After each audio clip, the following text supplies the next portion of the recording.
وہ جو منافع تھا وہ تقسیم کر دیا صدقے کی صورت میں. اللہ رب العزت نے 10% سیدنا عثمان غنی کو اس کا فائدہ پہنچایا. یہ جو صدقہ ہے یہ ہماری مشکلوں کو اور مصیبتوں کو ٹالتا ہے. ہم کسی مشکل میں ہوں, کسی مصیبت میں ہوں, کسی پریشانی میں ہوں تو حکم ہے کہ آپ صدقہ کرو, خیرات کرو. آپ کی مشکل جو ہے, آپ کی جو مصیبت ہے اور آپ کی جو پریشانی ہے وہ دور ہو جائے گی. کیا خیال ہے؟ دعا حمد باری تعالیٰ سے آج کے پروگرام کا آغاز کرتے ہیں. جی ہمیشہ کی طرح رمضان بھائی بسم اللہ کیجئے.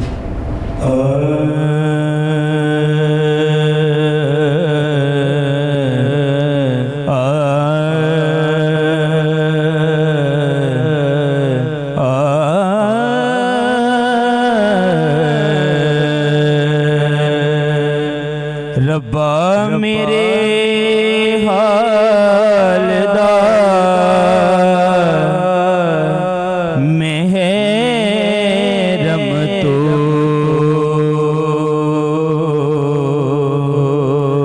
ربا میرے حال دا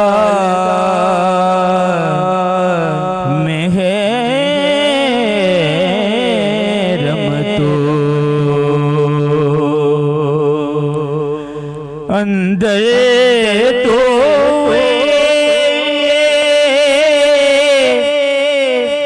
باہر تو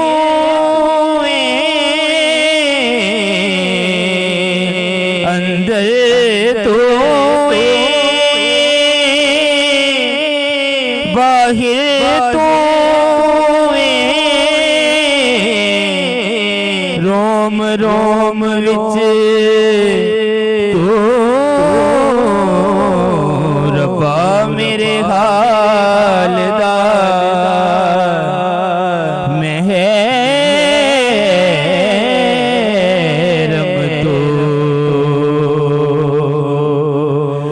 تو ہی تانا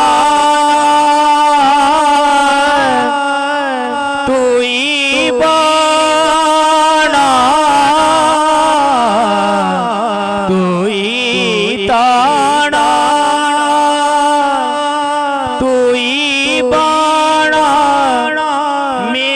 سب کچھ تو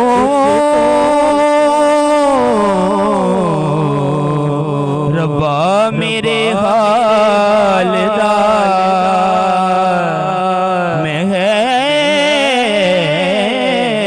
محرم تو شارگ تو بھی نیڑے وسنا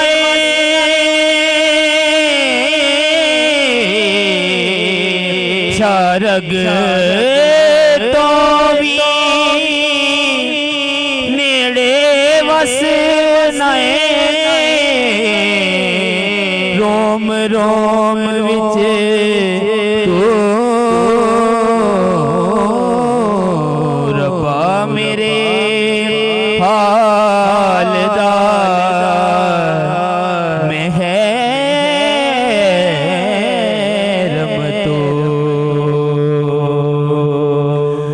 کہے حسین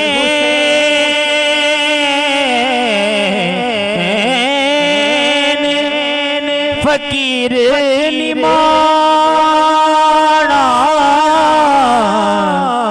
کہے حسین فقیر نمانا میں نہیں سب تو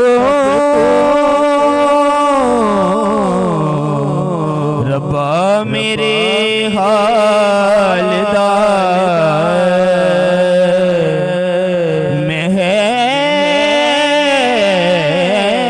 محرم تو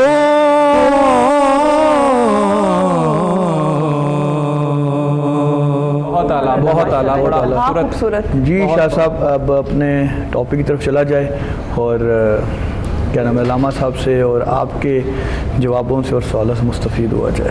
جی بالکل, کیونکہ آج کا ٹاپک بڑا اہم ہے ڈاکٹر صاحب اور یہ بڑا ضروری ہے.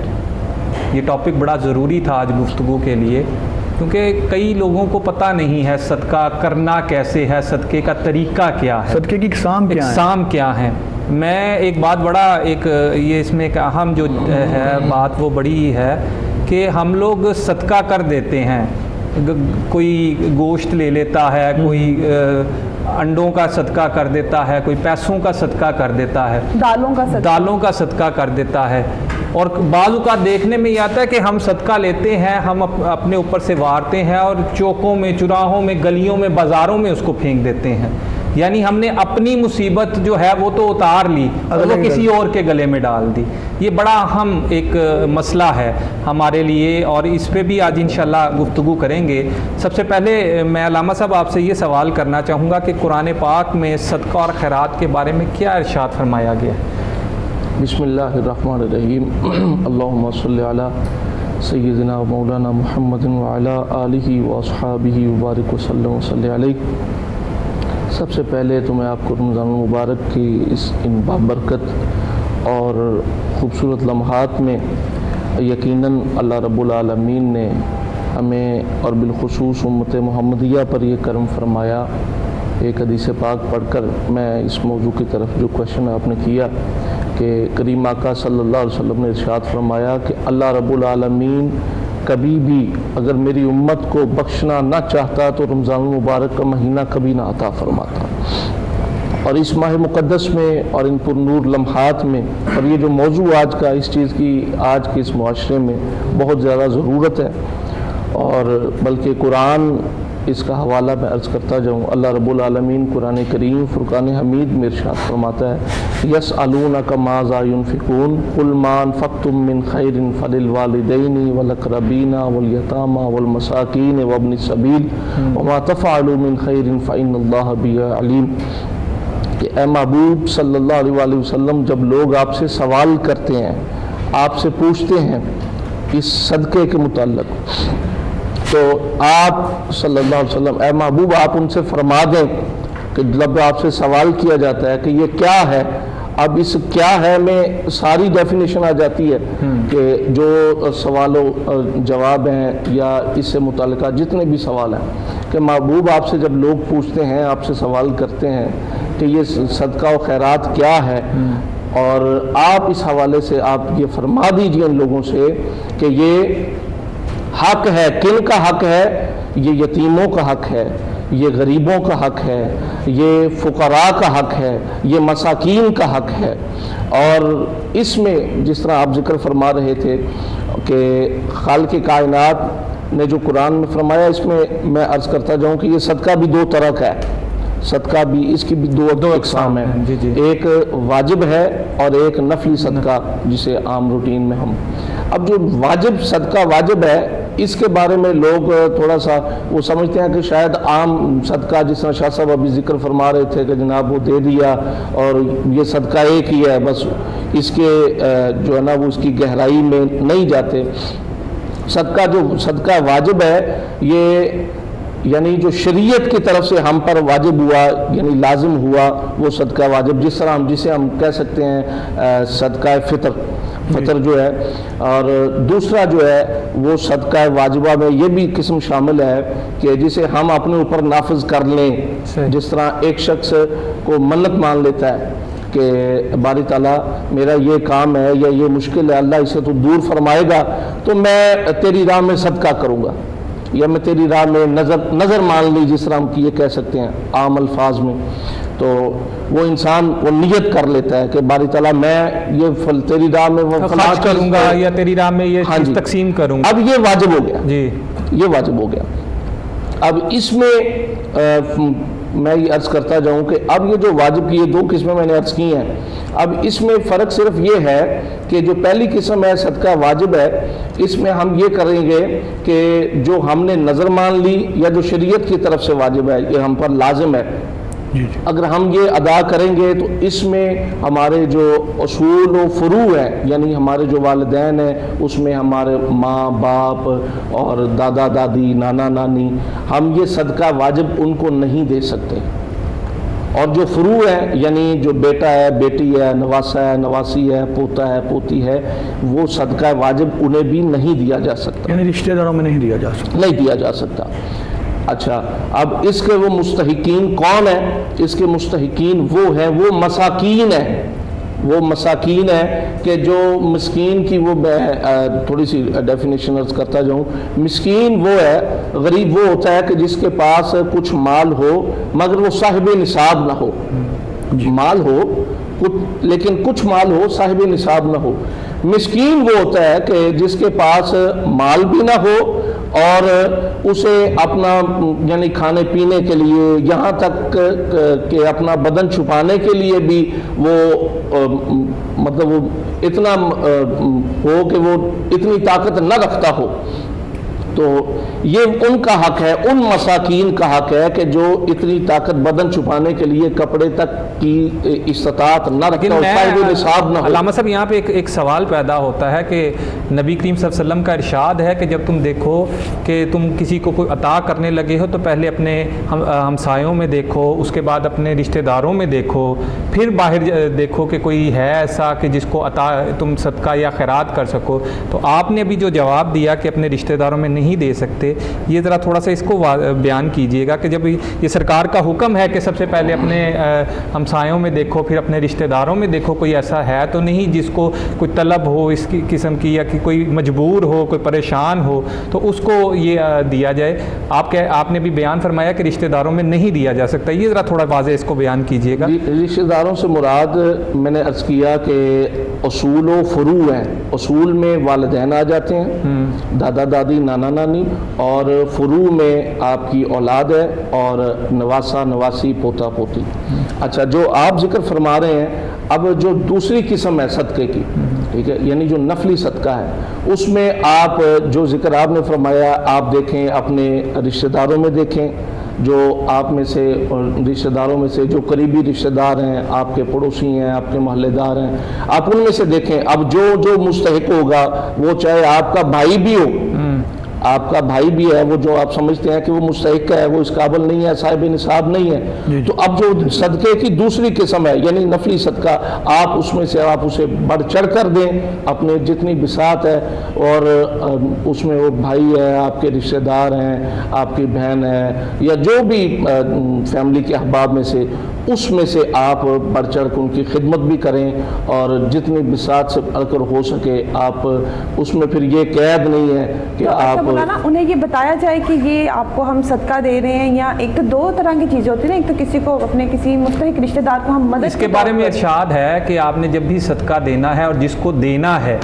اس کو آپ نے بتا کے دینا ہے. لیکن اگر ہم جیسے آپ بتا رہے ہیں ویسے خیرات جو کرتے ہیں نا، خیرات کر رہے ہیں آپ، کوئی آپ کے دروازے پہ کوئی آ گیا، کوئی صدا دے رہا ہے تو آپ نے اس کو خیرات کر دی، وہ ایک علیحدہ بات ہو جاتی ہے. لیکن صدقے کے بارے میں سرکار کا ارشاد ہے. شاہ صاحب اس پہ ٹاپک آ کے بات کرتے ہیں، تو یہاں پہ وقت ہوا جاتا ہے ایک بریک کا.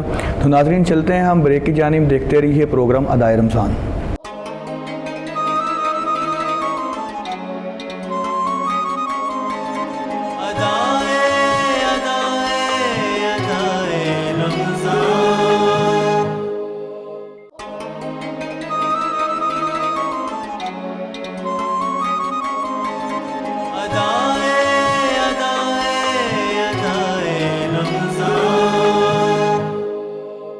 ویلکم بیک ناظرین، ہم بریک سے واپس آ چکے ہیں اور آپ دیکھ رہے ہیں پروگرام ادائے رمضان. ڈاکٹر عمیر کا اور شاہ صاحب کا اور مولانا کی بات کا کہیں پہ سلسلہ ٹوٹا تھا، تو میرا خیال ہے یہ بات یہ لوگ وہیں سے سٹارٹ کرتے ہیں. تو جی آپ لوگوں کی جو ڈسکشن ہو رہی تھی، ہم پھر واپس چلتے ہیں اسی کی طرف. ڈسکشن آپ کی میری ہو رہی تھی اور ڈاکٹر عمیر بیچ میں بریک میں آ گئے. یعنی اب آپ ہم لوگ لڑنا چاہ رہے ہیں؟ نہیں، میں لڑانا نہیں چاہ رہا، وہ بھول گئی تھی کہ بات. اچھا دیکھیے، ویسے ایک بات ہے، کتنا برا لگے گا اگر میں آپ لوگوں کے ساتھ لڑوں گی تو کوئی فائدہ نہیں ہوگا. ووٹ میرے ہاتھ میں ہوں گے تو کوئی فائدہ باتیں ہوتی نہیں. رہیں گی، تو اس بات کو آگے بڑھاتے ہیں. تو میں آپ کو نا ایک واقعہ سنانا چاہوں گا صدقہ اور خیرات کے حوالے سے ہی. مجھ سے میں بیٹھا ہوا تھا، تو یہ بات ہے مدینہ نبی کی. وہاں بیٹھے ہوئے تھے تو بات کر رہے تھے کہ کہتے ہیں ڈاکٹر صاحب ایک بات بتائیے. میں کہا جی، یہ سب سے بہترین صدقہ کیا ہے؟ میں کہنے لگ گیا قول معروف و مغفرۃ خیر من صدقۃ یتبعها اذى. دکھاوے کہ صدقے سے بہتر ہے کہ تم اچھی بات کرو، وہ ایک صدقہ ہے. انہوں نے کہا نہیں. ہاتھ پکڑا انہوں نے میرا، انہوں نے کہا سب سے بہترین صدقہ ہے بات کو معاف کر دینا، غصہ پی جانا. الذین ینفقون فی الضراء والضراء والکاظمین الغیظ والعافین عن الناس، کہ آپ اپنے غصے کو پی جاؤ، معاف کر دو، صبر کر لو. یعنی کہ ہمیں جو سب سے بہترین صدقہ جو بتایا گیا، غصے کو پی جانا بھی صدقہ ہے، کسی کو معاف کر دینا بھی صدقہ ہے اور افضل صدقہ ہے. بے شک. یعنی کہ یہ صدقے کی اقسام ہے. تو آگے پھر مختلف اقسام آتی ہیں صدقے کی. تو اب آپ ذرا مجھے تھوڑا بتائیے گا کہ حدیث کے حوالے سے کہ صدقے کی کیا فضیلت ہے، کیا برکت ہے اس کی. بات یہ ہے قرآن و حدیث میں علامہ صاحب آگے بیان کر چکے اور آیت بھی ماشاءاللہ انہوں نے بڑی اچھی کوٹ کی ہے.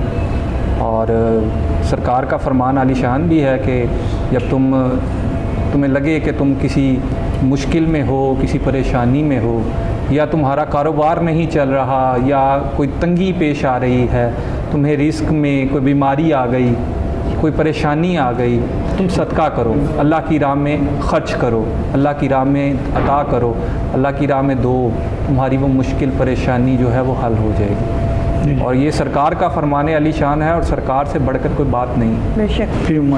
اب صدقے کی مختلف اقسام جیسے آپ نے بات کی، کچھ لوگ جو ہے وہ گوشت کا صدقہ دیتے ہیں، کچھ لوگ جو ہے وہ پیسوں کا صدقہ دیتے ہیں، کچھ لوگ جانوروں کو باجرہ وغیرہ یا اس قسم کا صدقہ دیتے ہیں. وہ بھی ایک صدقے کی اقسام ہے کہ آپ جانوروں کو جو ہے وہ مچھلیوں کو، کیڑیوں کو وہ ڈالیں. کہتے ہیں اور ویسے بھی کہا جاتا ہے کہ جمعے کے روز جو دال، چاول اور چینی، یہ صدقہ کہتے ہیں ویسے بڑا افضل ہوتا ہے جمعے کی نماز کے بعد اگر آپ یہ کیڑے مکوڑوں کو ڈالیں تو. بلکہ اس کے حوالے سے بھی ایک سوال میرے ذہن میں آ رہا ہے، کیونکہ میں اس سے پہلے بھول جاؤں تو مجھے میرا سوال پوچھ لینے دیں.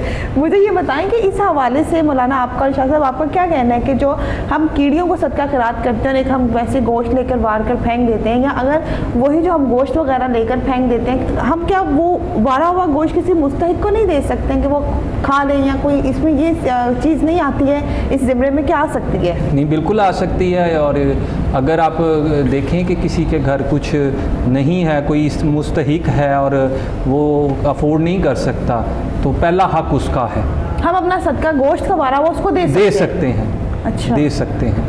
آپ گوشت کا صدقہ ہے، پیسوں کا صدقہ ہے، یا کوئی اور صدقہ ہے. پر بعض اوقات یہ جو کہا جاتا ہے یہ قبرستان میں ہی پھینکنا ہے تاکہ اس کو چڑیا، وہ کبے شبے یا چیل وغیرہ کھا لیں، تو وہ کیا ہوتا ہے کہ وہ اس چیز کے بندہ فوکس کرے کہ اب کسی کو دینے کے سسٹم میں جائے، کیا کیا جائے؟ دیکھیں وہ آپ اس میں آپ کو جو ہے وہ 2 گنا درجہ مل جاتا ہے، 2 گنا ثواب ہے. ایک تو آپ اپنا صدقہ دے رہے ہیں، اللہ کی راہ میں آپ خرچ کر رہے ہیں، اللہ کے ساتھ تجارت کر رہے ہیں. دوسرا آپ کسی کی مدد کر رہے ہیں.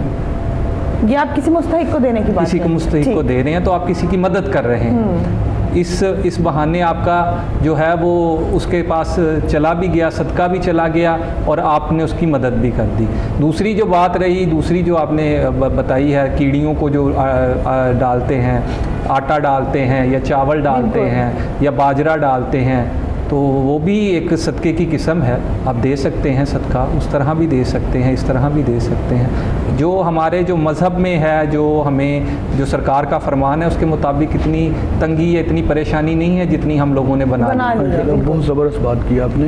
ہاں، یہ چیز میں ضرور کہوں گا یہ آج کی ٹرانسمیشن کے حوالے سے کہ جس طرح ہم یہ ایک صدقہ وارتے ہیں یا صدقہ ڈالتے ہیں، صدقہ پھینک دیتے ہیں گلیوں میں، چوراہوں میں، یہ طریقہ درست نہیں ہے. اچھا، کیا کسی مستحق کو دے دیں وہ زیادہ بہتر ہے. نہیں، اگر ہم جیسے کوئی دال وغیرہ یا کوئی چھوٹی جیسے کوئی دال تھوڑی سی کوانٹٹی میں واریں یا کچھ بھی کریں، اس کو کیا ہم اپنی چھت پہ یا اس کی سائڈ پہ ڈال سکتے ہیں؟ ہم باہر نہیں جا سکتے ہیں. بعض اوقات ایسا ہوتا ہے انسان کے لیے اسپیشل جا کے باہر پھینک کر آنا بھی تھوڑا مشکل ہوتا ہے، تو کیا ہم اس کو اپنے چھت کے کسی کونے پہ کسی جگہ پہ ڈال سکتے ہیں تاکہ جو چرند پرند ہے وہ اس کو کھا سکیں؟ آپ کوشش کریں کہ جو صدقہ ہے وہ آپ گھر سے باہر جائے، کیونکہ آپ اپنے جو آپ کی پوری فیملی ہے آپ اس کا صدقہ دے رہے ہیں. کوشش کیا کریں کہ گھر سے باہر ہی وہ آپ کا ہے، آپ دروازے کے پاس آپ کوئی ایسی جگہ یا وہاں پہ آپ اس کو ٹھیک ہے. شاہ صاحب بہت زبردست بات کی آپ نے، اور جس طرح آپ نے کلیریفائی کیا بہت مزہ آیا. اور میرا نا مولانا صاحب سے کویسچن ہے کہ رمضان المبارک میں صدقے کی کیا فضیلت ہے، اور صحابہ کرام صدقے کو رمضان میں کس طرح کرتے تھے، ان کا کیا وہ عمل ہوتا تھا؟ ذرا اس پہ تفصیلی روشنی دیجیے. آپ نے بڑا خوبصورت کویشچن کیا ہے کہ رمضان المبارک میں صحابہ کرام کس انداز کے ساتھ ویسے تو صدقہ و خیرات جس وقت بھی آپ کریں کہ وہ مالک قبول فرمانے والا ہے، اور رمضان المبارک کے مہینے میں تو جو عمل بھی کیا جائے، جو بھی نیک عمل کیا جائے، یا اس مہینے میں تو نوافل کا جو ثواب ہے وہ فرض کے برابر، اور فرض جو ہے وہ 70 گنا تک بڑھا دیا جاتا ہے۔ اور جو جس طرح آپ نے ذکر کیا صحابہ کرام کا، اب میں یہاں پر عرض کرتا جاؤں کہ اسلام پر ایک ایسا بھی وقت آیا کہ سرکار دو عالم صلی اللہ علیہ وسلم نے صحابہ کرام سے فرمایا بھی جاؤ صحابہ مال لے کر آؤ۔ جی جی تمام کے تمام صحابہ کرام کو بھیجا، مال لے کر آؤ۔ تمام صحابہ گئے، اپنی اپنی بساط کے مطابق جس کی جتنی توفیق تھی وہ سرکار دو عالم صلی اللہ علیہ وسلم کی بارگاہ میں وہ لے کر آئے اور حضور کی بارگاہ میں پیش کر دیا۔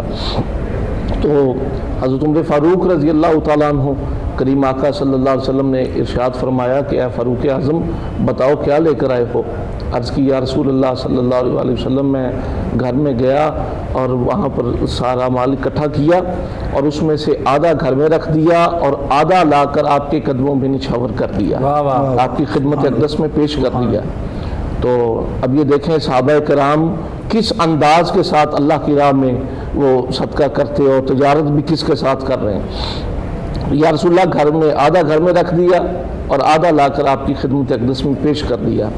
تو پھر آقا علیہ الصلوۃ والسلام نے حضرت سیدنا صدیق اکبر رضی اللہ تعالیٰ عنہ آپ سے فرمایا کہ اے ابو بکر بتاؤ تم کیا لائے ہو، اور ان سے پوچھا بھی سب سے آخر میں صحابہ کرام سے، تمام صحابہ سے پوچھا بھی جو جو لے کر آیا ہے بتایا جائے۔ سب نے بتایا یا رسول اللہ میں یہ فلاں چیز لایا ہوں، میں یہ فلاں چیز لایا ہوں۔ تو سب سے آخر میں حضور جانتے تھے وہ خود ہی جان لیں گے جتایا نہ جائے گا۔ حضور نصیر ملت فرماتے ہیں کہ وہ خود ہی جان لیں گے جتایا نہ جائے گا، ہم سے تو اپنا حال دل سنایا نہ جائے گا، ہم کو جزا ملے گی محمد کے عشق کی، دوزخ کے آس پاس بھی لایا نہ جائے گا۔ تو وہ خود ہی جان لیں گے، سرکار جانتے تھے۔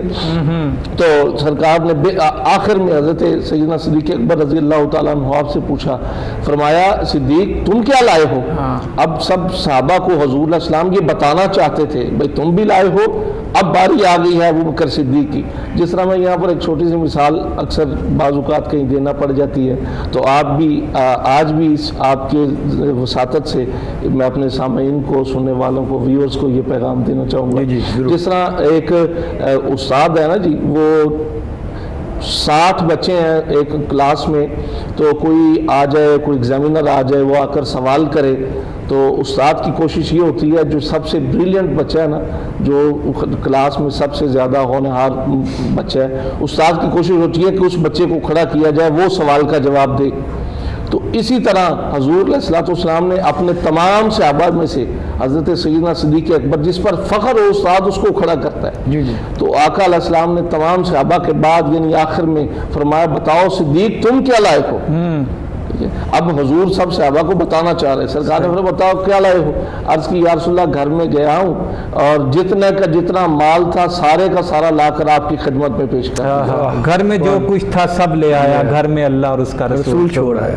واہ، تو سرکار نے فرمایا بھی کیا شاہ صاحب بات عشق مصطفیٰ کے ساتھ بے شک بے شک بے شک۔ یہ جو آپ نے صحابہ کا ذکر کیا تو وہ ضمناً مجھے وہ بات وہ واقعہ یاد آ گیا کہ صحابہ کرام تو اس انداز کے ساتھ آقا علیہ الصلوۃ والسلام کی بارگاہ اقدس میں اپنا سب کچھ قربان کر دینے والے تھے کہ حضور علیہ السلام کی حدیث پاک بھی ہے، کریم آقا علیہ السلام نے ارشاد فرمایا کہ میں نے ہر ایک کا بدلہ چکا دیا، ہر ایک کا بدلہ، لیکن صدیق اکبر میرا وہ یار ہے کہ جس کا بدلہ بروز محشر خود رب تعالیٰ تھا۔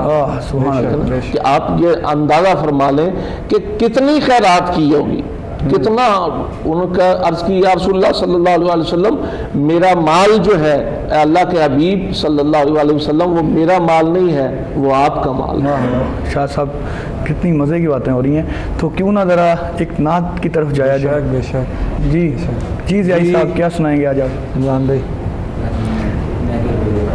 جی جی السلام علیکم۔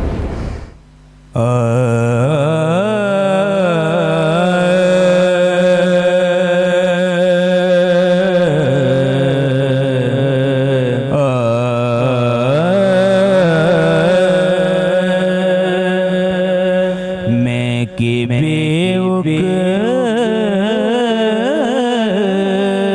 تو بے مایا ہوں میں کہ بے تو بے مایا ہوں میں کہ بے تو بے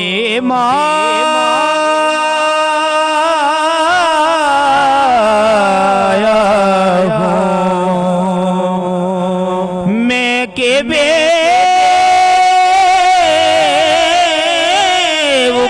تو بے مایا ہوں تیری محفل میں چلا آیا ہوں تیری محفل میں چلا آیا ہوں آج ہوں میں تیرا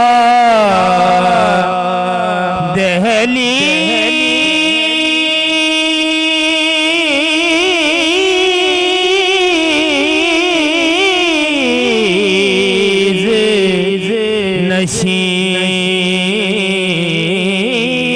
نشین آج ہوں میں تیرا دہلیز نشین آج میں عرش کا ہم پایا ہوں میں کہ بے تو بے مایا ہوں چند پر یوں تیری غربت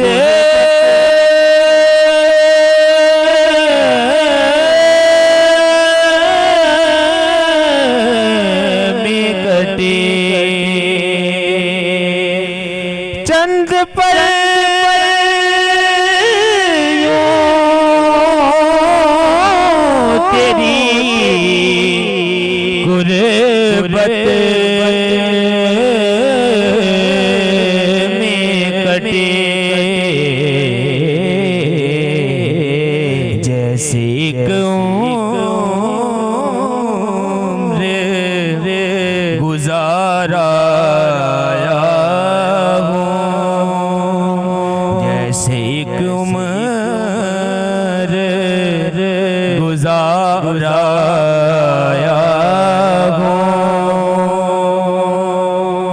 تیرا پیکر ہے کہ ایک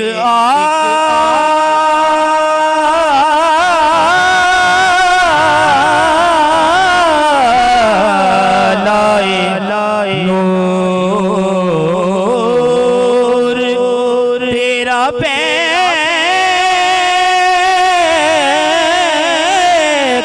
ہے کہ ایک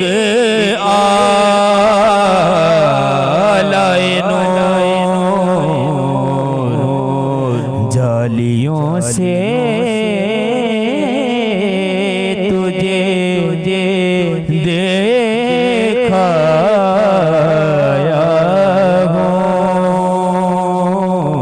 ہوں جالیوں سے تجھے دیکھا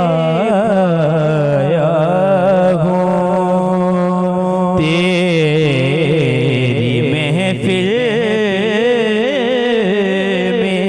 میں چلا آیا ہوں میں اس کرم کے کہاں تھا قابل تیری محفل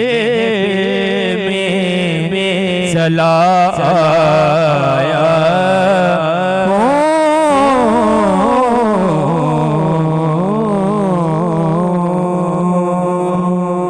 محفل میں چلا آیا ہوں.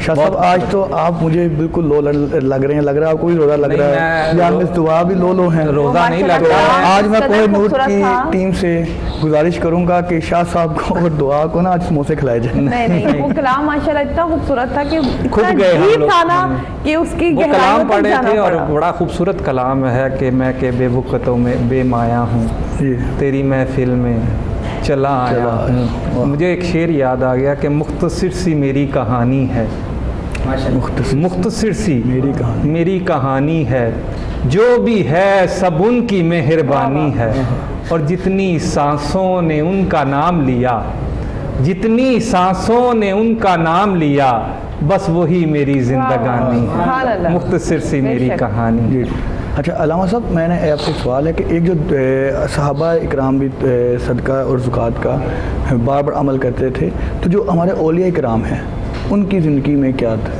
کس طرح وہ صدقے کی اہمیت اور اس کی جو برکات ہیں اس کے بارے میں کیا وہ بیان فرماتے ہیں؟ جی بالکل، ہمارے جو اولیاء کرام ہیں جی، یہ ان کا بھی طریقہ کار یا سیرت اصل میں تو اسوہ رسول اللہ صلی اللہ علیہ وسلم ہے ہمارے لیے. اور جس طرح آقا علیہ السلام کے بعد نبوت کا دروازہ بند ہو گیا، اب نبی تو کوئی آئے گا نہیں. اب جو دین اسلام ہے، جو جس انداز کے ساتھ آقا کریم صلی اللہ علیہ وسلم نے اپنے کریکٹر اور کردار کے ساتھ اپنے دین اسلام کو پوری کائنات میں، پوری دنیا میں پھیلایا اور اپنا کردار پیش کیا. ہمارے جو صوفیاء ہیں بحمدہ تعالیٰ، اور بالخصوص ہندوستان میں، یعنی نہ صرف پاکستان بلکہ ہندوستان، یہ بر صغیر سب کانٹیننٹ، تو یہاں پر جو اسلام تھا وہ ہمارے انہی صوفیاء کے ذریعے سے پہنچا. جی جی. اور ہمارے جو صوفیاء ہیں انہوں نے اس انداز کے ساتھ اپنے، سب سے بڑی مثال ان کی آپ دیکھ لیں کہ انہوں نے سب سے پہلے جو لنگر خانے قائم کیے ہیں ہماری انہی صوفیاء نے کیے ہیں. ٹھیک ہے نا. یہ لنگر خانے جو آپ جہاں مرضی چلے جائیں، یعنی اگر میں کہوں کہ میری نسبت دربار عالیہ گولڈا شریف سے ہے، تو اگر ہم وہاں کی مثال لے لیتے ہیں تو وہاں پر آپ چلے جائیں، آپ 1000 آدمی بھی ہیں وہاں پر، آپ کو رہائشیں بھی ملیں گی، آپ کو بستر دیا جائے گا، اور فی سبیل اللہ صبح دوپہر شام کا کھانا آپ کو دیا جائے گا. اور آپ کو یہ نہیں ہے کہ لائن میں لگنے کی ضرورت ہوگی، نہیں جناب، آپ کو اسی رہائش گاہ پر آپ جتنے افراد ہیں ہر ایک کو وہ کھانے کا اہتمام، ہر چیز آپ کو. تو یہ مثال جو ہے یہ ہمارے صوفیاء نے قائم کیا. اور سب سے بڑی بات میں یہاں پر عرض کرتا جاؤں کہ ہمارے صوفیاء یہ نہیں پوچھتے ہیں کہ بھی تمہارا مسلک کون سا ہے، تمہارا مذہب کون سا ہے، پہلے تو یہ بتاؤ. نہیں، وہ ادھر صرف یہ دیکھتے ہیں کہ اس مالک کی مخلوق ہے. ٹھیک ہے، الخلق عیال اللہ، اللہ کا کنبہ ہے. ہمارے جو صوفیاء ہیں انہوں نے کبھی یہ نہیں پوچھا کسی سے کہ بھی میری درگاہ پر، میرے لنگر خانے پہ، میرے دسترخوان پہ آ کے کھانے والا یہ کون سے مکتبہ فکر سے تعلق رکھتا ہے. نہیں، وہ جو آیا ہے وہ بالکل اسی انداز کے ساتھ، بالکل اسی انداز کے ساتھ انہوں نے ہر ایک کو اپنے پاس بٹھایا ہے، گلے لگایا ہے، اس کے لیے اہتمام کیا ہے. اور جب پتہ چل جاتا تھا کہ یہ کلمہ گو نہیں ہے، یعنی کسی اور مذہب سے تعلق رکھنے والا ہے، بلکہ اس کا پروٹوکول بھی بڑھا دیا جاتا تھا. آپ اندازہ فرما لیں کہ کس انداز کے ساتھ انہوں نے محبت کا پیغام دیا ہے، امن کا پیغام دیا ہے. اور یہ جو آج ہماری حکومت جو ہے، انہوں نے لنگر خانے تو آج شروع کیے ہیں، لیکن کیا ہے ہمارے جو صوفیاء ہیں اصل لنگر خانے انہوں نے شروع کیے. اور وہاں پر ہر ایک کے لیے یہ سب سے بڑی مثال ہے. ان کے پاس کچھ بھی نہیں ہے، پاس ان کے کچھ بھی نہیں ہے، دیکھنے کو وہ ظاہر فقیر ہیں، لیکن بحمدہ ہی تعالیٰ ان کا لنگر جو ہے وہ چل رہا ہے. اور وہ راہ خدا میں اس انداز کے ساتھ خیرات کر رہے ہیں کہ کبھی جو ہے نا وہ جس انداز کے ساتھ، جس طرح کے بھی حالات آئیں، جس طرح کے بھی حالات آئے ملک و ملت پر، لیکن آپ دیکھیں گے جو صوفی کی درگاہ ہے وہ ہر ایک کے لیے وہاں پر وہ راہ خدا میں وہ لنگر بھی تقسیم ہو رہا ہے، صدقہ بھی ہو رہا ہے، خیرات بھی دی جا رہی ہے. اور وہ اپنے لیے ہو نہ ہو، اپنے لیے ہو نہ ہو. میں ایک آخری سی چھوٹی سی بات اگر آپ اجازت دے دیں.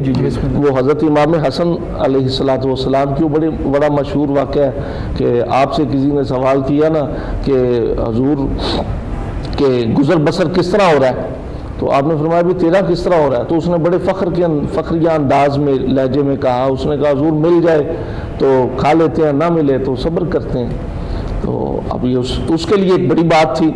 تو اس نے کہا حضور اب یہی سوال اس نے آپ پر کر دیا حضرت امام علی مقام امام حسن علیہ السلام سے کہ حضور آپ کا گزر بسر کس طرح ہوتا ہے؟ فرمایا نہ ملے تو صبر کرتے ہیں, مل جائے تو اللہ کی راہ میں تقسیم کرتے ہیں. تو یہ وہ درس ہے ہمارے جو صوفیاء نے دیا, ہمارے اولیاء اللہ نے دیا, ہمارے اہل بیت کرام نے, صحابہ کرام نے, جس سے ہمیں آج سیکھنے کی ضرورت ہے. ہم خیرات کرتے ہیں تو ہم اس میں معذرت کے ساتھ کہ ہم یہ دیکھتے ہیں کہ ہم اپنے خیرات میں بھی وہ صرف یہ دیکھا جاتا ہے تعلق والوں کو نوازا جاتا ہے, اور ایک یہ بھی دیکھا جاتا ہے اچھی چیز اور ایک معیار کو بھی بڑا تولا جاتا ہے نا کہ معیاری چیز نہیں دی جاتی ہے, غیر معیاری جو لگتا ہے کہ یار نہیں یہ ہمارے چلو یہ دے دیتے ہیں. تو اس کے بارے میں آپ کو, حالانکہ اسلام تو ہمارا کہتا ہے کہ جو چیز تمہیں عزیز ہے اسی کو اپنی لوگوں میں صدقہ خیرات اسی چیز کو کیا کرو. تو مولانا یہ جو ہم لوگ کرتے ہیں بعض اوقات سب سے ہی ہو جاتا ہے, میں یہ نہیں کہوں گی کہ ہم نہیں کرتے ہیں, انسان ہم غلطیوں کا پتلا, تو ہر کوئی ایسی کوئی نہ کوئی غلطی ہم کر جاتے ہیں. لیکن جن لوگوں نے ایک اس کو ریت بنا لیا ہوا ہے کہ ایک معیاری اور غیر معیاری کے اندر وہ بڑا ایک فرق آ گیا ہے, تو اس کے بارے میں آپ کیا کہیں گے؟ میں یہی عرض کروں گا, آپ نے جو کوشچن کیا اسی میں اس کا جواب آپ نے دیا ہے کہ آقا علیہ الصلوۃ والسلام نے ارشاد فرمایا جو تم اپنے لیے پسند کرو وہی اپنے دوسرے بھائی کے لیے پسند کرو. تو ایسے لوگوں کا دیا ہوا وہ کس زمرے میں آتا ہے, یعنی کہ اس کی اسی حوالے سے پوچھنا چاہ رہی ہیں اس کا کوئی نیکی یا اجر ملے گا؟ نہیں, اجر ضرور ملے گا. ایسا کوئی عمل نہیں ہے کہ جو اللہ کی رضا کے لیے کیا جائے اور وہ اجر اس کا اللہ نہ عطا فرمائے, ایسا کوئی عمل نہیں. تو اگر وہ بعض لوگ کرتے ہیں دکھلاوے کے لیے, نہیں وہ تو پھر وہ دکھلاوا ہی, وہ تو پھر دکھلاوا ہی, اس میں رضائی الہی شامل نہیں ہے. وہ دکھلاوا ہو گیا تو بروز معاشر ایسے صدقہ خیرات اللہ منہ پر مار دے گا, لو بھی وہ تمہارا یہ صدقہ خیرات مجھے ضرورت نہیں تھی, اس میں خلوص تو شامل نہیں تھی, میری رضا تو شامل نہیں تھی. ہے نبی کریم صلی اللہ علیہ وسلم کی بارگاہ میں ایک شخص حاضر ہوا اور عرض کی یا رسول اللہ میرے پاس 1 دینار ہے. آپ نے فرمایا اپنے اوپر خرچ کر لو. تھوڑی دیر بعد کہنے لگا حضور میرے پاس 1 اور دینار ہے. آپ نے کہا اپنی بیوی پہ خرچ کر لو. تھوڑی دیر بعد کہتا ہے حضور میرے پاس 1 اور دینار ہے. آپ نے ارشاد فرمایا اپنے بچوں پہ خرچ کر لو. تھوڑی دیر بعد پھر کہتا ہے حضور میرے پاس 1 اور دینار ہے. آپ نے فرمایا اپنے جو کام کرنے والا ہے جو خادم ہے اس پہ خرچ کر لو. تو یہ جتنا آپ کے پاس ہے اس حساب سے آپ صدقہ اور خیرات کریں, یہ نہیں کہ آپ صرف ایک دکھاوے کی بات کر لیں. سرکار کا فرمان عالی شان ہے کہ جتنا ہے اس حساب سے اس کو لے کے چلنا چاہیے. اب آپ کے پاس اگر 10 روپے ہیں تو 10 روپے میں سے آپ نے اگر 2 روپے صدقہ کرنا ہے تو آپ 2 روپے کی کوئی اچھی چیز تقسیم کریں, یہ نہیں کہ دکھاوے کے لیے. آپ یہ بات کر رہے ہیں کہ 2 روپے کی اچھی, آج کل تو میرے اپنے ساتھ یہ ہوا, میرے پاس نا ایک دن وہ آپ کو گاڑی کی سائڈ میں پیسے اکثر پڑے ہوتے ہیں اکثر نہیں ہوتے ہیں, تو ایک 5 روپے کا کوائن پڑا ہوا تھا, میں نے فقیر کو دیا, وہ گاڑی کے شیشے پہ مار کے چلی گئی. نہیں یہ تو اب اس کی بات ہے, لیکن یہ باتیں تو میں ایک ایگزامپل کوٹ کیا ہے, 10 روپے کے ایگزامپل کوٹ کیے جو دور حاضر ہے. آپ جتنی آپ کی بساط میں کیا جائے اس کے حساب سے خرچ کیا جائے. باتیں کریں گے تو نکلتی جائیں گی, کیونکہ آج کل کے جو مہنگائی اور حالات کے دور ہے اس میں صدقہ بھی ذرا پیسے تھوڑے اور طریقے سے دینے پڑتے. لیکن ناظرین یہاں پہ ہوا ہے ہمارے ساتھ ایک بریک کا وقت ہے, اور یہ تھوڑی سی بریک جو ہماری ہوتی ہے عام بریک کے طور پر تھوڑی سی لمبی ہوتی ہے, کیونکہ ہم اس میں افطار کے بعد واپس آتے ہیں, اور پھر جیسے ہم واپس آتے ہیں آپ کو بتاتے ہیں کہ ڈاکٹر عمیر اور شاہ صاحب نے بریک میں کیا کیا کیا, افطاری میں کیا کیا کھایا, تو یہ میں آج بھی آپ لوگوں کو بتاؤں گی. ہمارے ساتھ ہی رہیے گا, دیکھتے رہیے گا ادائے رمضان. ملتے ہیں ایک بریک کے بعد.